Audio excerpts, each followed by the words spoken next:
I'm excited to have with me a couple of distinguished guests. Joining us remotely is Harvey. Ian is actually our lead front end engineer for the Raise roofing management system.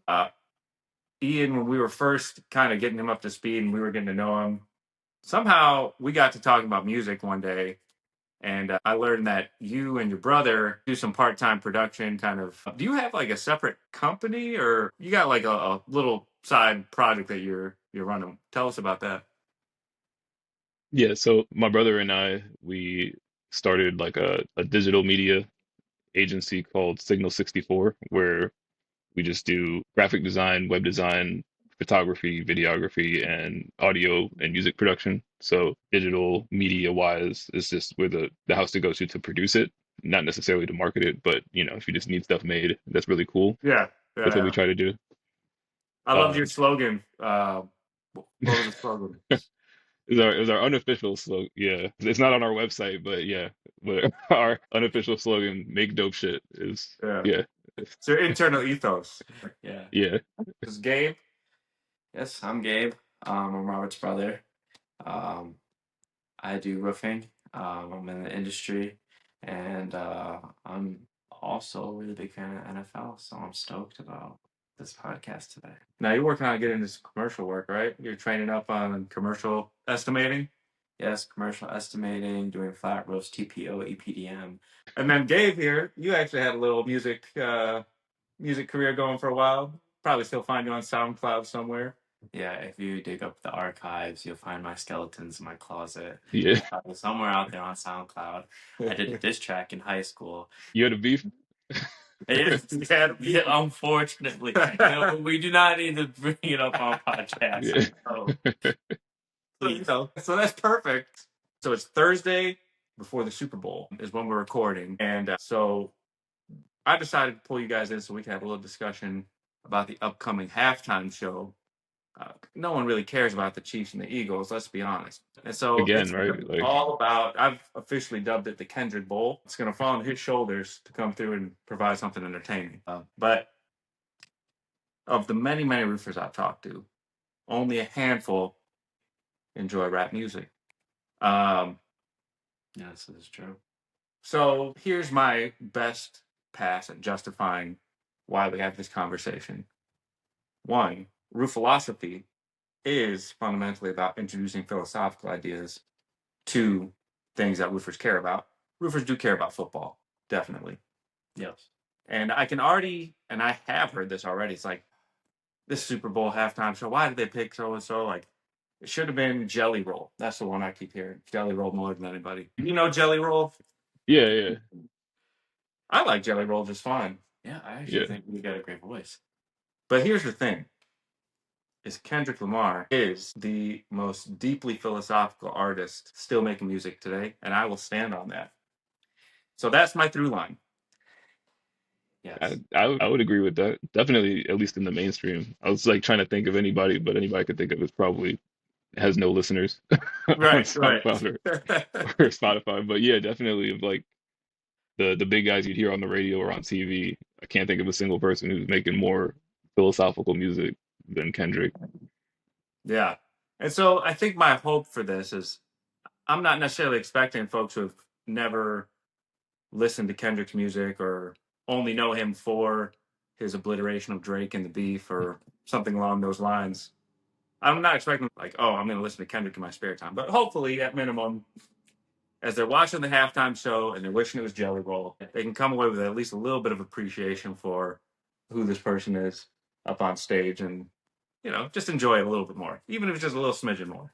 Yeah. Yeah. I mean, we should all also just take a second and be thankful that it's not Taylor Swift up there on the half. Oh, okay. Hold on now. Let's not get ahead of ourselves because in our later segment. Totally forgot. Okay, yeah, yeah. We'll hold on to that until later. Wow. Yeah. Oh, man. Okay. So I want to give like the quick and dirty history of Kendrick's musical career, just for anyone who's not familiar, to get up to speed very quickly. There will probably be some major gaps, and it might not be 100% fully accurate, but I'm going to do my best here. So Kendrick grew up Compton, California. obviously a hotbed of rap music. Gangster rap era was kind of born out of Compton. Most folks talk about Section 80 as his first album under Kendrick Lamar, as kind of his really jumping off point. In 2010, I believe, around 2010, he dropped Good Kid, Mad City, which was widely revered as like, all right, this man is, he's on his way to the top if he's not already there. What's really cool about that album is, and I didn't actually realize this till years later, is that it's actually a short film told through each song. And so you hear these little bits at the end of each song, and it's actually a through narrative, start to finish. And this is what's so intriguing about what Kendrick does with his projects is like there's always some additional medium involved. It's not just an album collection of songs. So the first Good Kid, Mad City was like his first concept album. It was a short film, and it's actually in the subtitle, short film by Kendrick Lamar. To Pimp a Butterfly was his next album, and that's where he really kind of took a leap in terms of like, all right, this guy went from like a really good rapper to like, okay, this is a generational artist. So what was really cool about that album was that he partnered with some music legends, George Clinton, I believe Bootsy Collins, like the whole Funkadelic Parliament, and they did a lot of soul and funk inspo, a lot of live instrumentation in the recording. And then there is a through line of a poem from the first portion of the song all the way through to the end. And after each section of the album, he reveals a new line of the poem until you realize at the end he's actually reading that poem to somebody. And the ending of that album is incredible. It's got this cliffhanger. Many regard To Pimp a Butterfly as the greatest rap album of all time, if not one of the best albums, period, of all time. And then he followed that up in 2017 with Damn, which was very interesting. Many consider that his most commercially successful project to date. Yeah. And a lot of big hits. It's slept on for its philosophical themes. One of the really interesting things about it is folks realize if you look at the title tracks, it tells two different stories, depending on if you're reading the title tracks from start to finish or finish back. And there's a lot of themes of like reversal and like looking at things backwards.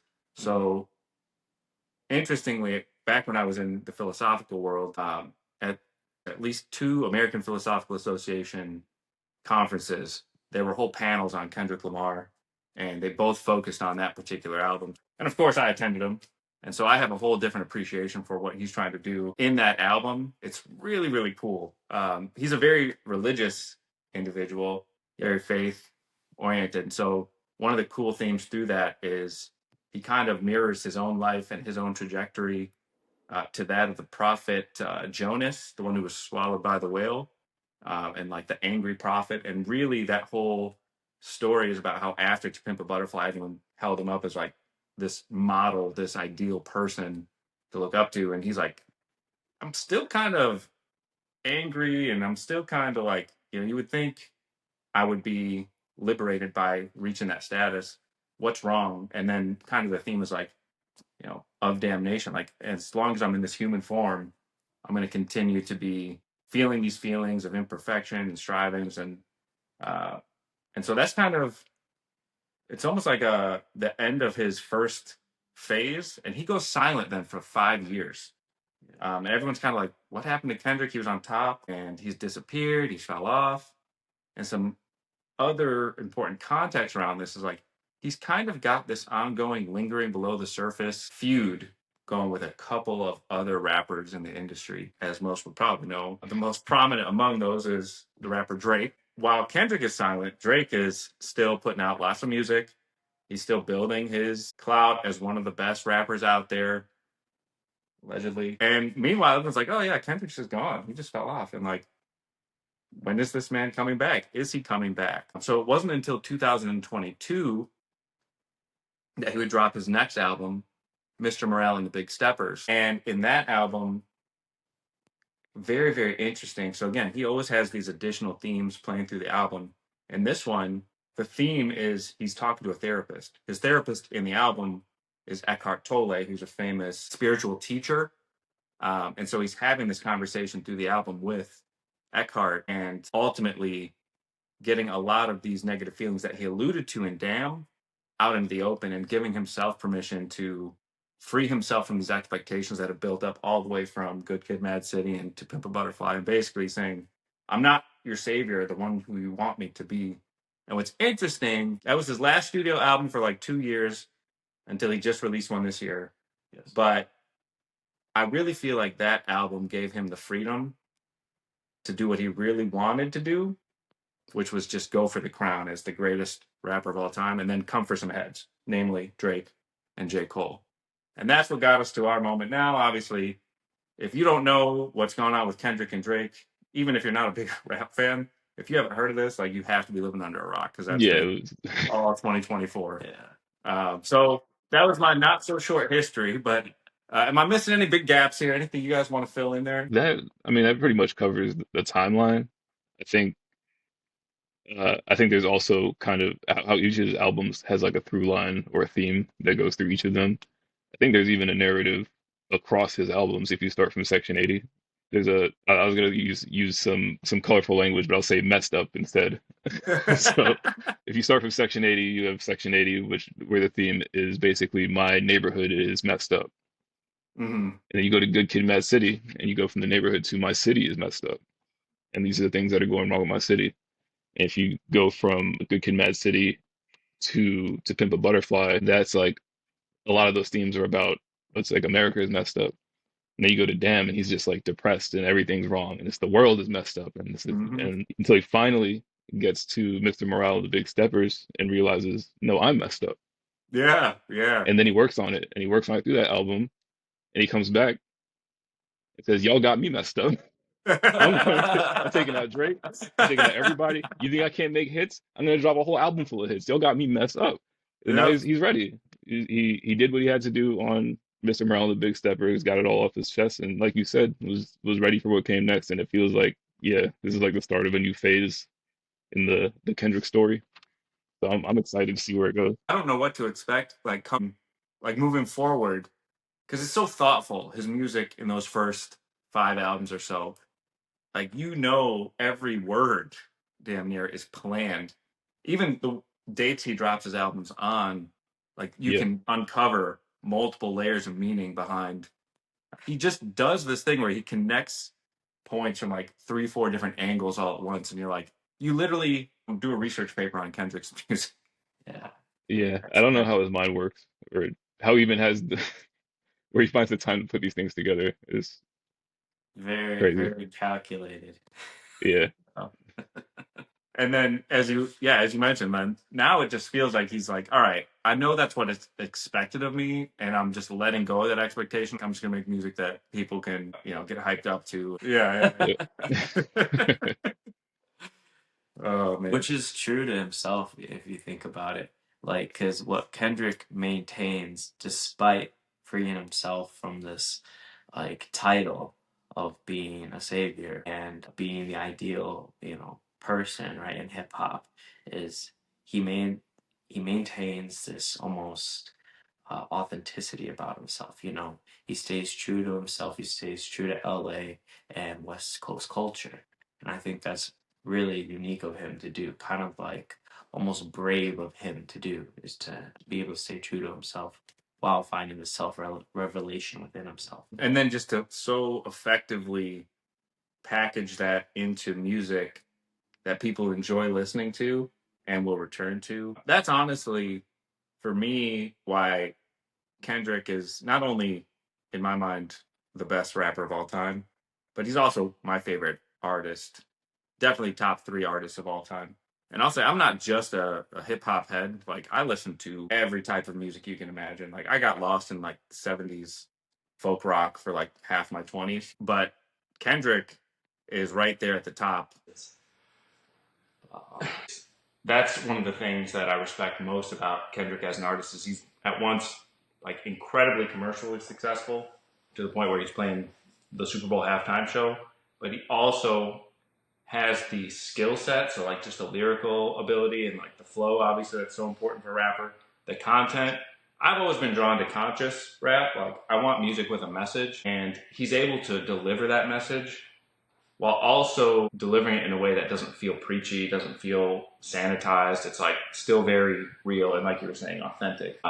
And I think that's another way we draw a through line for why Roofilosophy can talk about Kendrick is because what we're all about is just talking about interesting things and doing it in a very authentic way. We love Kendrick. All of us love Kendrick. So, hey, let's get together and talk about it. Yeah, and yeah, I like what you were saying too about um him kind of being philosophical and having a message in his music without it seeming too preachy. And I think that's because most of the time he conveys his music just through his himself and his own life experiences. And a lot of things that he criticizes about himself as well in his own music. So, That's so true. it's kind of That's hard to so see true. it I as mean, that's preachy. that's like Mr. Morale is all about. Like I'm owning up to all of these things that I've held on to and felt guilty about, and he just comes out and just owns it. And even previous albums, it's like he's Yeah, never presented himself as like in this way where holier than thou, even though he's got all these kind of religious subtexts through his music, and you can tell he holds those values. It's always in the context of like, I know I'm imperfect. I know I fall short of my own standards. So I love that too. Yeah, it just that's what I really think gives it the realness. Um, that's so powerful. Yeah, it's kind of like a through the looking glass kind of moment, where people see themselves in Kendrick, and then exactly. where Yeah. the idolization starts to begin, and then he starts to take that in, he realizes it, and then he starts internalizing it, and much of his self-revelation is trying to wrestle with that idea. Yeah, I Yeah, feel for sure. like survivor's guilt was a big theme in some of his music too. Yeah, definitely. And To Pimp a Butterfly, that's like where some of the most powerful songs in there, like You, where he's talking about falling short of his own expectations and things that people look up to him for to be able to guide people and lead people and see him as his leader. But he's talking about the ways that he's failed people in his own life and that survivor's guilt as well. Like you were just saying, like what what is it about me that gave me all of this in my life when people I grew up with didn't have the same chances or didn't get to live or even live, yeah, some didn't even make it to adult. Yeah. And the other thing I Yeah, respect so much too is like he very easily could have leaned into this perception of, being the savior for whatever that is in reference to, right? But he's yeah, really like, no, like guys, like chill. I'm just out here doing my art, right? Like right, whereas I think there's a lot of examples in pop culture of folks who are feeding into that and allow their egos to build in that way to where it's like I'm larger than life. He's just like, no, I just want to live a quiet life of peace. I want to put my music out. Glad you all enjoy it, but I'm not. I'm not going to guide you to the promised land. yeah. And I think what happened is probably earlier in his career, he probably had that goal of like, I think music can save the world. You know, when you're young and you're idealistic. I know he's a fan of Bob Marley, and I'm Jamaican, so that's a huge figure in my culture, and everybody sees the changes that he made in Jamaica and across the world just by using his music. And I think Kendrick looked up to Bob and people like that and was like, I think through music I can make a difference. Mm-hmm. And he made the Pimp a Butterfly, which was this huge like mission statement to the world of like things that we need to do to get better as people. And it kind of the message at least kind of fell on deaf ears. Like some people heard it, people who are fans of his music and fans of hip hop were like, "Yeah, this is great," but like nothing really changed after that. And I think that led to him to the messages on Damn of like, okay, I guess we are damned. There's no there's no hope in the world. I did everything I could to save the world and I couldn't and I failed. Yeah. That's what that whole album was about. So going into Mr. Morale now after coming back and realizing that no, I'm not the savior. I think there's still a piece of that in him though. I think he still is on that same mission, but he's going about it a different way. I think he's realizing that he can't force people to behave a certain way or, you know, change the world in the way that he wants. But if he can lead by example and say, I was going through these problems, this is what I did to get better, and you can do that too. And enough people uh, you know, follow that example and heal themselves, then the whole hurt people thing kind of starts to Mm-hmm. go down if there's less hurt people in the world.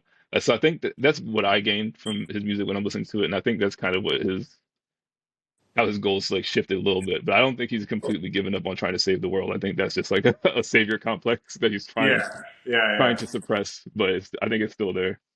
I think you're right, and I think that's also a great opportunity to segue into something we would be remiss not to talk about, which is the ongoing. Well, it's kind of settled down, but only because of a horrid knockout.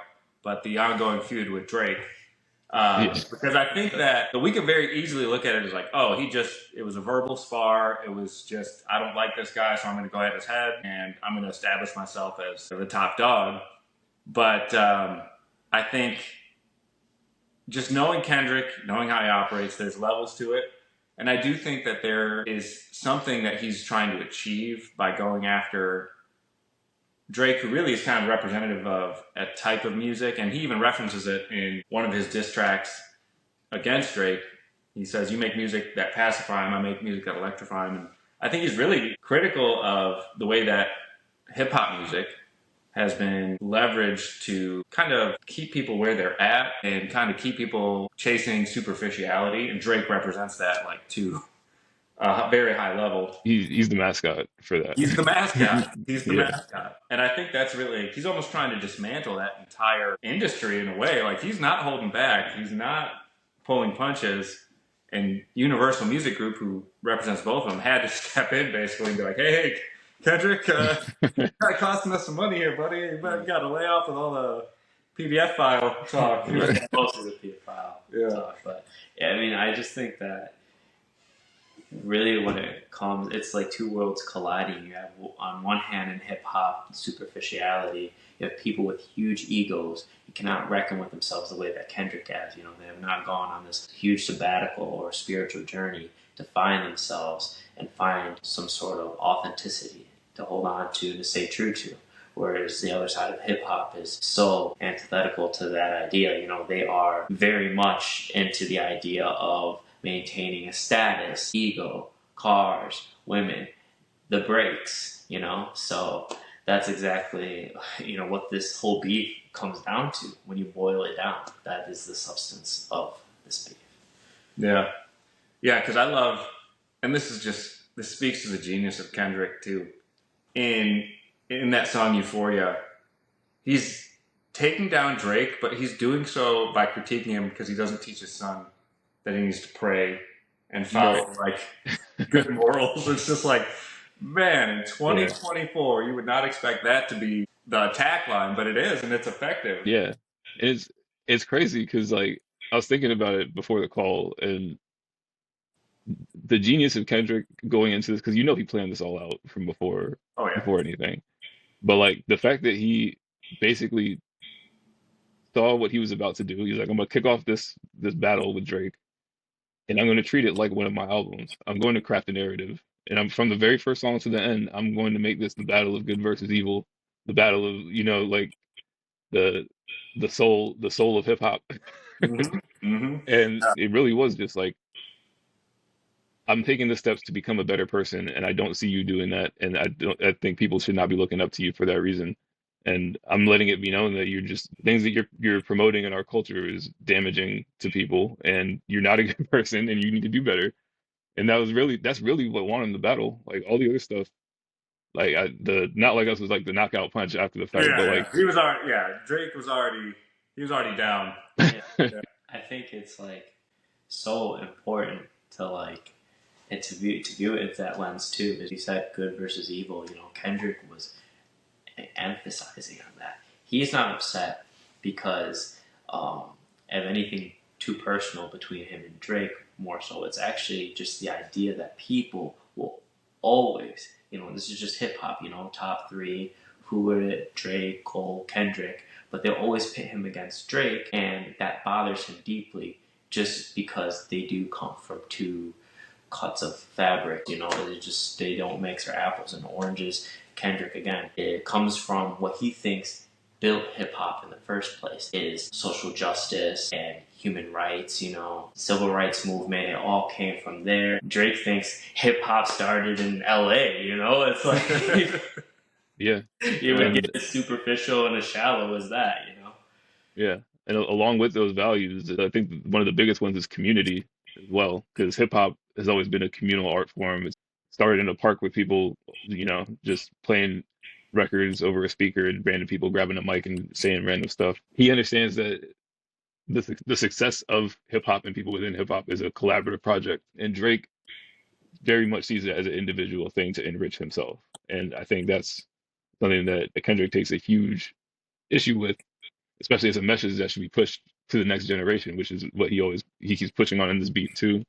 And in GNX is that he's trying to set an example for the kids. Like Mm. these are the values you should be aspiring to. Look into your community, get together with your friends and your family, like do all these things with other humans, other people, and not just make everything about yourself. Right. Yeah. Yeah. So I want to think about that too, because I'm very curious to see where he goes from this point. As you mentioned, like he's kind of got this focus on inspiring the next generation. Super Bowl is a massive platform. He's going to have a humongous audience. And I think we'll see some hints as to what his next moves will be. He's going to do something that is going to be some kind of big reveal. I've got a couple of questions we're going to run through just to kind of help our audience prepare for what to expect from the show. But any like big, like I think he's going to do this or this, like big type predictions. I think he might do something subtle, like another subtle, just like jab at Drake that people who know will notice. But I feel like he's not going to make that the focus of the Yeah. performance. I feel like he's probably got some legal agreements to where he can't in Drake's name or anything. I personally like to see Future. I think he could bring out Future. I definitely feel like Sis is coming out. No, Sis is confirmed. SZA's confirmed. She's the only confirmed guest. So yeah. I asked you guys to give some thought to a few questions. So let's dig into this. So Yeah. For our listeners who are not familiar with Kendrick, I want to give them some idea about what they can expect to hear. So I wanted to know, what are 3 songs that you guys think are guaranteed to be played during the halftime show? TV off. Yeah. The second I heard TV off, I was like, he made this for the Super Bowl. This song, it sounds like it's sampling the Monday Night Football theme. Okay. He's trying to make a statement with that song. So I 100% think TV off. I think we're both in agreement here. Okay. I don't know. The second one's tough because there's kind of a pick of the litter now for the second one. There's a lot of contenders. I feel like Mad City's a lock. Yeah. I put that in my dark horse, even though I guess it's not really dark horse. But I just had 3 that I thought were definite. And Mad City, I was like, maybe. Yeah. I feel like Mad City is just such a great song to get the energy up. Oh, yeah. It's an older classic. Like, I was thinking Money Trees. I was like, I don't know. Money Trees is that'd be tough to pull off. Yeah. For a Super Bowl. I'd say Mad City before Money Trees. Yeah. Humble. I feel like Humble is definitely going to be played. Humble. I think Humble is relevant in the way that, it relates to the rest of the beef. I mean, when Humble first came out, we thought it was aimed at somebody.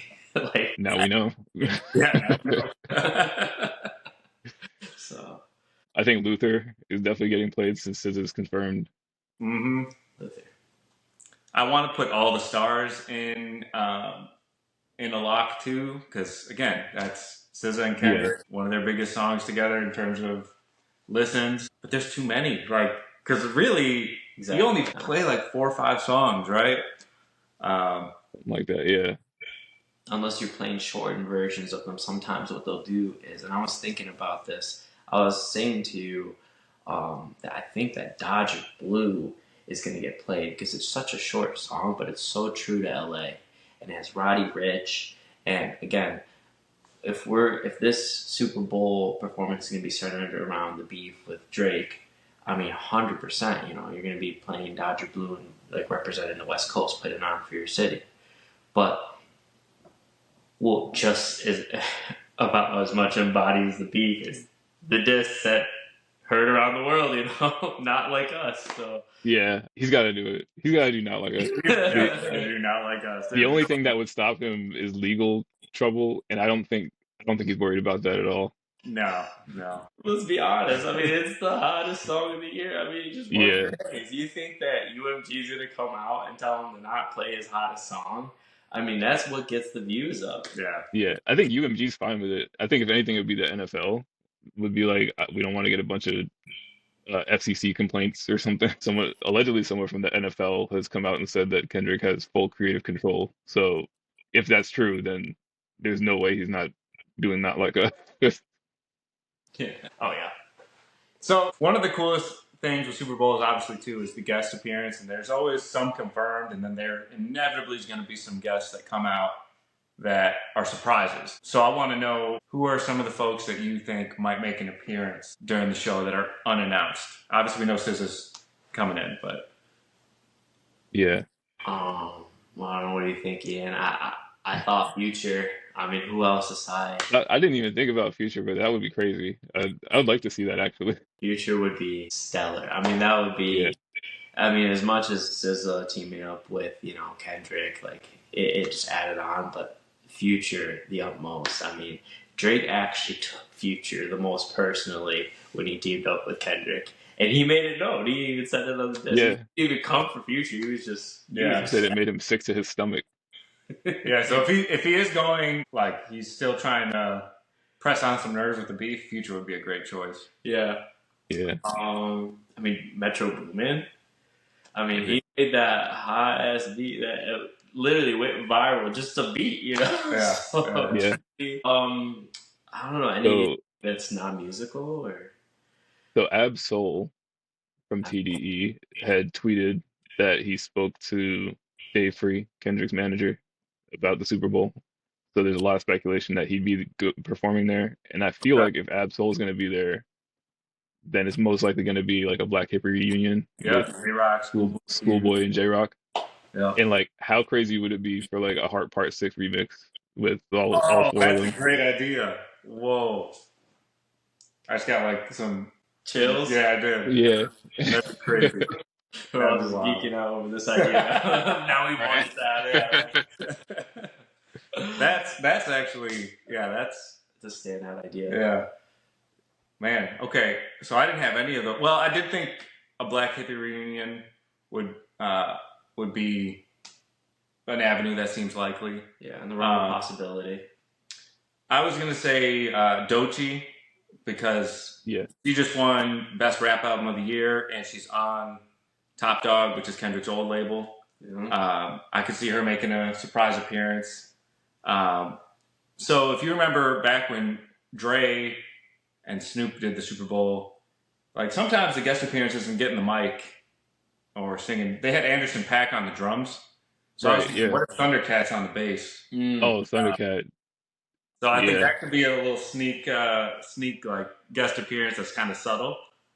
And then one that would definitely not be subtle at all, which we alluded to at the very beginning, is imagine if, because she's gonna be there, Yeah. Yeah. Taylor Swift God. pops on And stage and they do a little Bad Blood. they have a huge hit together. Yeah, that's what I was like. I completely forgot about that song. Yep. And Oh, like yeah. that definitely would cross over with like the bigger majority Super Bowl audience that doesn't really listen to rap. It sounds to me, I was like, that would be wild, but it almost makes too much sense. Yeah. So Yeah. they're gonna be, but it's gonna be hard for her to escape the cameras though. Because Right. they're always pulling. Oh, there's Taylor. They even did it at the Grammys. You should just seen her dancing at the Grammys. Oh my gosh, she was having a blast. I wonder how many glasses she had. That's true. Oh man. What about Tyler the Creator? That could be an interesting one because he had a big album this just a couple months ago too, Phenomenal. and I know he's a big kind of And did drop a freestyle over the Hey Now beat from right. GNX recently. Which is another sneaky pick for a song that might get played. Yeah. And then in both the little teaser that announced SZA, they had a marching formation that was a big theme in the Chromacopia rollout. And then also Tyler just released a little snippet video that had people on a football field. I'm like, are you all doing some cryptic messaging here? That's the thing. Is like these are the things that are so typical of both Kendrick and Tyler. Honestly, like they're both just so creative and meticulous in their creativity too. In that way, so it's one of those things you'll be looking back and like, oh yeah, the signs were there all along. Yeah. And then my last guest appearance prediction, which I really hope happens and would be an even it would be an even sharper knife than Future is if he brought out Lil Wayne. Oh, I was gonna say that was that would be crazy. That would actually It's in be his fun. hometown. That would be worse. He was saying all this stuff about wanting to perform. Mm-hmm. What if he lets him perform? Yeah, because I feel like Mona Lisa. yeah, Oh my for sure. gosh. Yeah, Although I don't know if they perform Mona Lisa at the Super I Bowl. don't think they would perform Mona Lisa. No, because Well, at least Wayne with his part, because like I said, the way they can structure the Super Bowl, and they've done this with other performers, is they'll cut the song in half. They'll just do a verse. Yeah. You know, mm-hmm. and if they just do Wayne's part, I mean, it seals the deal. Wayne's on the Super Bowl in his city. I mean, he puts on, you know. Yeah, I think that was another one that was kind of in the vein of my Taylor Swift. I was like, Yeah. Lil Wayne would be crazy because you know he wants to be there. You know he wants to be there. He says he wants to be there. And well, we'll find out here in about 3 days. Yeah. I'm super excited for it. I think somebody who I follow on my socials was saying Kendrick Lamar is the worst pick for the Super Bowl in the last however many years. And I was like, man, I can't see that at all. I can see where like folks look at hip hop at the Super Bowl and be like, oh, it's never the same. It doesn't translate to the Super Bowl as well. But like, I'm thinking back on like the Super Bowl that I've rewatched, the halftime performance I've rewatched the most in the last 25 years is Dre, Snoop, Kendrick, 50 and Eminem. Like that was an incredible show. The vibes were there the whole time. And I think that I'm expecting it to be just as good, if not even better. Any outliers for guest appearances? What do you mean outliers? Just like people who would just like, they would kind of make sense and also they're just kind of relevant. Again, like I mentioned, like, hey, Childish Gambino diss Drake. I mean, there's definitely a chance there. I mean, it's, again, an outlier. Beyonce just won the best country music album. Yes. Yeah. For Cowboy Carter. Jay-Z is the one who is organizing the show. Yeah. I can see that. That never even crossed my mind. Yeah. What if Kendrick has an AI Tupac come and it's the song? Because like Drake's Tupac AI was like, what are you doing? Like, are you gonna show up? Are you gonna? And then Kendrick is just like, all right, I'm gonna bring Tupac AI back. Be like, I'm proud of you, Kendrick. He will not do that. I guarantee it. But that would be funny. I would love if he just came out and cut all the lights and just had one spotlight and then just did Meet the Grams and then left. It would be diabolical. Maybe he brings Adonis out. How's that for a guest appearance? Oh my God. A$AP Rocky. God. Actually, I have one other question before we wrap up. Because you have to, at the Super Bowl, you have to have the lighter song, right? What is the lighter song? The lighter song? Yeah. You know, everyone's got, well, now it's the phones. You got the phones and you're waving it. Like, what's Kendrick's lighter song going to be? I think they were already mentioned. Probably either Dodger Blue or All the Stars. Yeah. All the Stars, yeah. All the Stars is kind of like the take home. And if it's not that, then it's Luther. I was thinking Luther. Luther would be. But a more recent one, actually, I just thought it was 30 for 30, and that one's such a bop. I mean, I love that song. It's got that ring to it, you know. So I think that's definitely not going to be counted out. I think it's possible. But the lighter song is definitely going to be either Luther or All Stars. Yeah, I think SZA will definitely have a hand in it for sure. Well, cool, guys. I feel like that's a good spot for us to wrap up. I want to thank you guys for joining me for this conversation. I know we're all busy doing a lot of stuff, but that's what Roofilosophy is all about. We got to carve out the time to talk about the things that really matter. Our people know all there is to know about Kendrick so they can truly soak in what is sure to be a phenomenal performance on Sunday. Yeah. Well, we'll see how well our predictions age. We'll check in on next week and see how wrong we were. Awesome, guys. Well, thank you Hey, so much. Appreciate you guys hopping on. much for having me. This is a great combo. Yeah, it was.